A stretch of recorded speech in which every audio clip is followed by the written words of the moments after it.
Nous voulons t'écouter ce matin, Seigneur. Nous croyons que tu es fidèle. Gloire à ton nom, Jésus. Gloire à ton nom, Dieu puissant. Laisse que ton nom soit glorifié.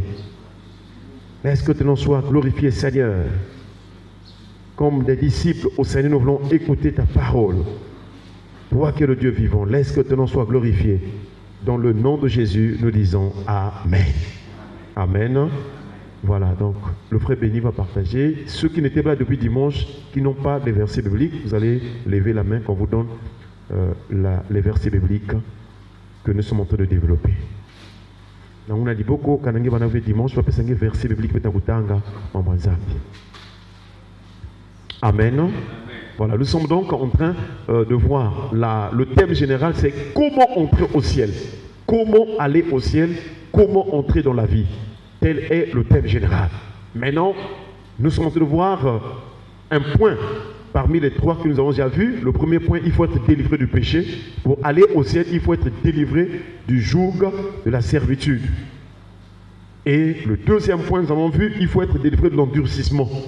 Que le cœur soit brisé, être délivré de l'endurcissement. Le troisième point, c'est persévérer.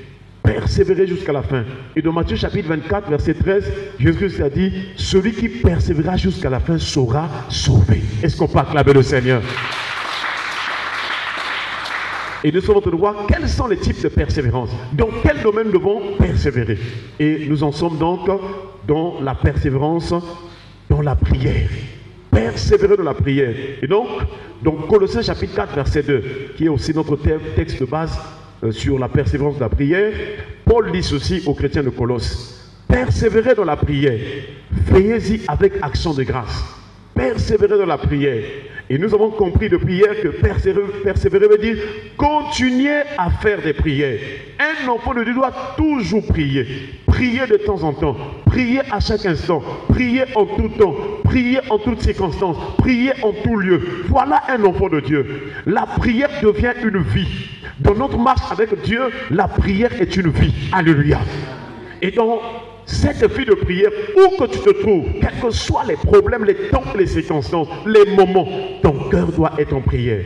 Et c'est là où nous comprenons que, chers frères et sœurs, que la vie de prière dans notre cœur, c'est une vie de prière permanente. Même si tu es au travail, même si tu es dans un bus, tes oreilles peuvent parfois écouter la musique qu'on met là, parce que c'est les oreilles de la chair. Mais ton cœur peut prier, même quand les oreilles de la chair écoutent les choses du monde. Alléluia. Voilà cette disposition intérieure. C'est ce pourquoi Jésus est venu. Puisque nous avons encore le corps de péché, le corps de mort, le corps misérable, le corps souillé, le corps qui est dans les désirs de la terre. Depuis le péché d'Adam et Ève, ce corps-là est comme cloué, condamné au désir de la terre. Condamné au plaisir charnel. Mais quand Jésus est arrivé, il est venu nous sauver. Il a commencé d'abord à toucher l'intérieur, c'est-à-dire notre âme. Est-ce qu'on peut acclamer le Seigneur? À partir de l'œuvre de Jésus, aujourd'hui quand tu marches, tu peux sentir un désir dans ta chair. Tu peux sentir une pensée en toi. Mais tu n'es pas obligé de le faire parce que ton cœur peut dire non. Alléluia. Ton cœur devient le temple de Dieu. Ton cœur devient le lieu, le tabernacle. Ton temple devient le sanctuaire, le lieu où Dieu te rencontre. Chers frères et sœurs, et c'est là où nous voyons donc dans notre cœur tous les jours, si tu veux que la vie change, tous les jours, à chaque instant dans ton cœur, tu peux parler avec Dieu. La prière, c'est parler avec Dieu. La prière, c'est s'adresser à Dieu. Et c'est ce qu'on appelle aussi, chers frères et sœurs, donc, quand une personne persévère, c'est une personne qui continue à parler avec Dieu. C'est une personne qui est propre à la prière, disposée à la prière. C'est-à-dire, dès qu'il y a une situation, un problème, la personne peut prier. Chers frères et sœurs, voilà ce qu'on a dit, on appelle par persévérer dans la prière. Et là, le premier exemple que nous avons pris, c'est dans 1 Chronique chapitre 16, verset 37, que nous avons vu hier. Peut-être hier, nous avons vu, la Bible déclare, ayez recours à l'Éternel et à son appui. Cherchez continuellement sa face. Ayez recours à l'Éternel et à son appui. Cherchez continuellement sa face. Et nous sommes en train de voir le mot recourir. Recourir, chers frères et sœurs, ça veut dire demander de l'aide, demander une aide à Dieu. Vous savez, beaucoup de gens aujourd'hui souffrent, ont des situations parce qu'ils ne savent pas demander à Dieu. Ils pensent qu'ils vivent par eux-mêmes. Ils pensent que c'est leur travail qui leur fait vivre. Ils pensent que c'est leurs moyens, les finances qui leur font vivre. Non, chers frères et sœurs. Nous devons savoir que si ce monde existe, il y a un créateur. Est-ce qu'on peut acclamer le Seigneur? Et tu dois savoir que l'une des premières révélations de Dieu, c'est la création. C'est-à-dire que Dieu a d'abord créé les choses que nous voyons autour de nous, la nature, l'univers. Il a créé afin que quand il va créer l'homme, que lorsque l'homme va voir autour de lui ces choses que lui Dieu a créées, que l'homme sache que Dieu existe. Voilà pourquoi dans Psaume 19, je crois le verset 2, la Bible déclare « Les cieux racontent la gloire de Dieu et l'étendue manifeste l'œuvre de ses mains. » Donc quand on voit les cieux, on dit que non, mais les cieux là, avec son immensité, qui peut créer une telle chose? Les hommes peuvent créer inventer des avions. Les hommes peuvent créer beaucoup de choses à la science, mais ils ne peuvent pas créer le ciel, ni la terre. Donc il y a des choses ici là qui prouvent que Dieu existe. Et ça, c'est l'une des moyens par lesquels Dieu se révèle. Il se révèle dans la création.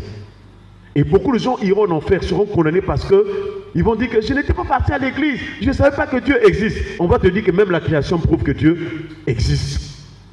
Deuxième dimension de la révélation de Dieu, c'est le Fils de Dieu. Est-ce qu'on peut acclamer le Seigneur?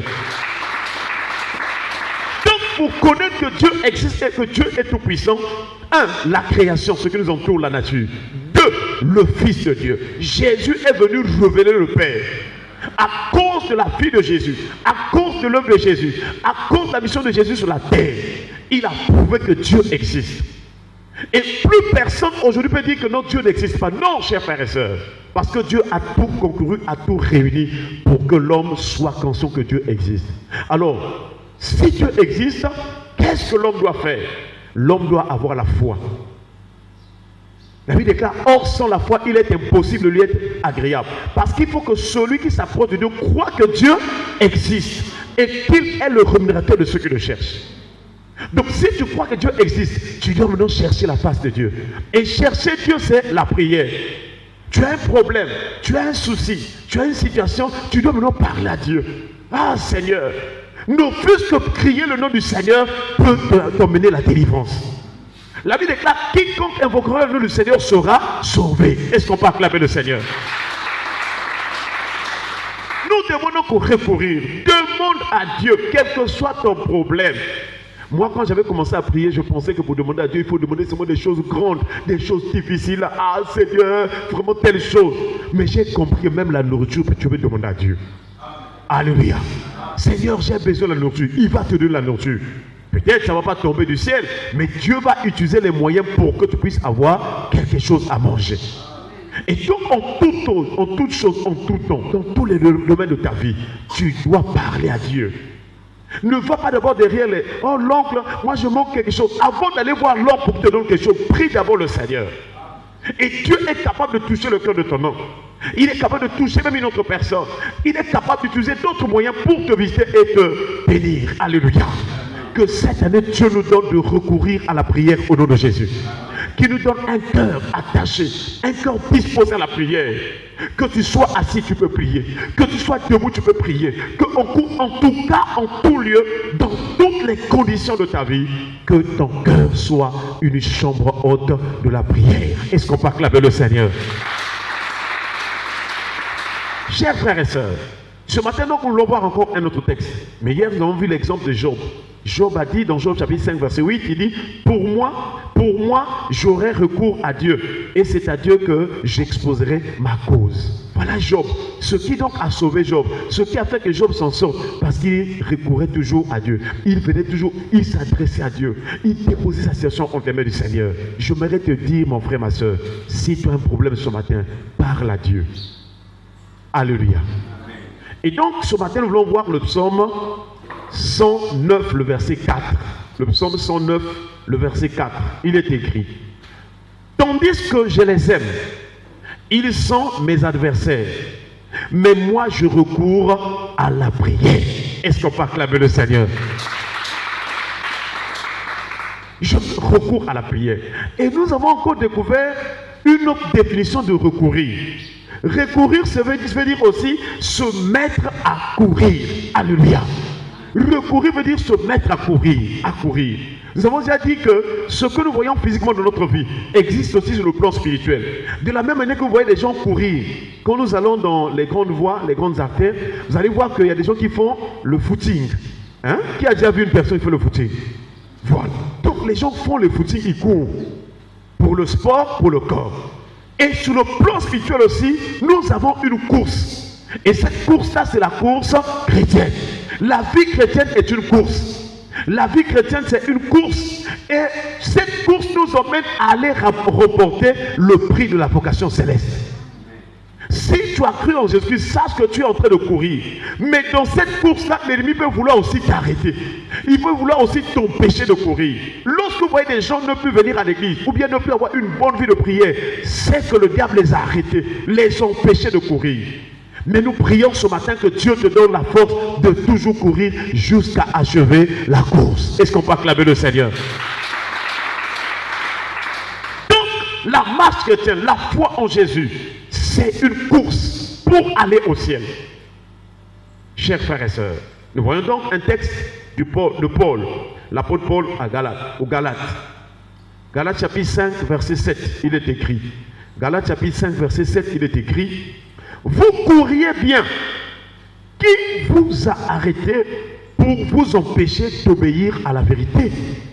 Vous courez bien.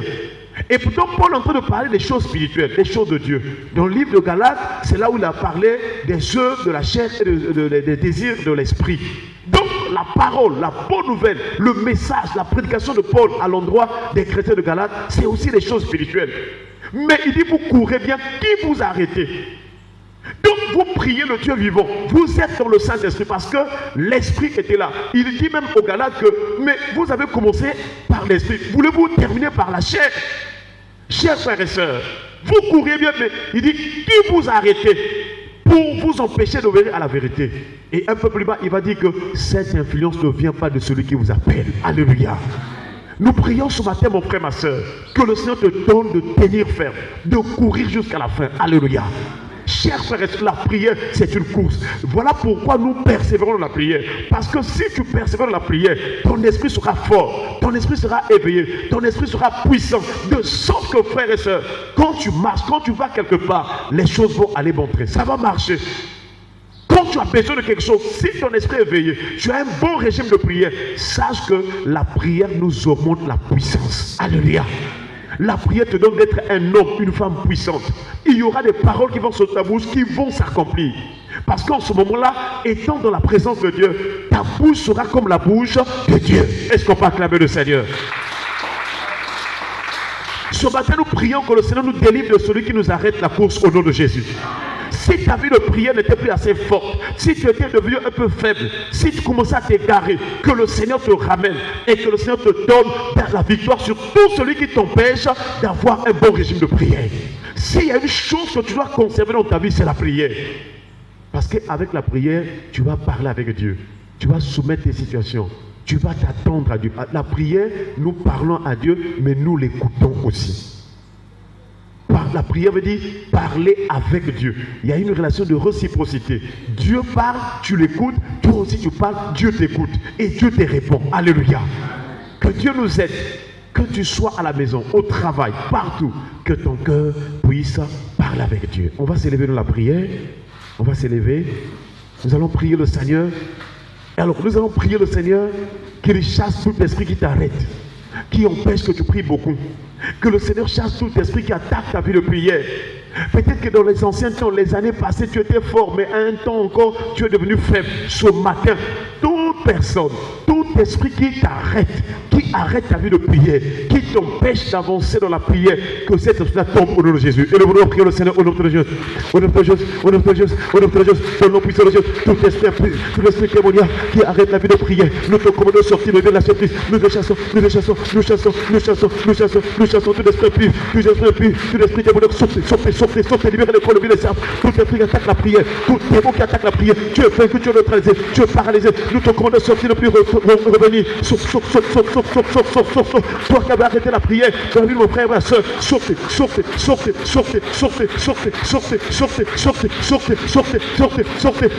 Que le feu de Dieu puisse neutraliser, paralyser tout esprit impur qui attaque la vie de prière, à la maison, qui attaque la vie de prière à l'église, qui attaque la vie de prière dans le quartier, qui attaque la vie de prière au travail, qui attaque la vie de prière. Esprit impur, esprit démoniaque, toi qui attaque la prière, tu es neutralisé. Toi qui empêches mon frère, toi qui empêches ma soeur de prier, libère l'esprit au nom puissant de Jésus. Tu vas prier le Seigneur. Les disciples de Jésus, les apôtres ont dit, Seigneur, les démons même nous sont soumis en ton nom. Alléluia. Tu vas déclarer ces paroles que tout esprit qui a attaqué ma vie de prière, tout esprit qui m'attaquait sur le plan spirituel, dans ma vie spirituelle, maintenant, tu m'es soumis, tu m'es assujetti. Et nous voulons prier le Seigneur au nom puissant de Jésus. Au nom puissant de Jésus. Au nom puissant de Jésus. Tout esprit impur m'est soumis. Tu m'es assujetti maintenant. Dans le nom de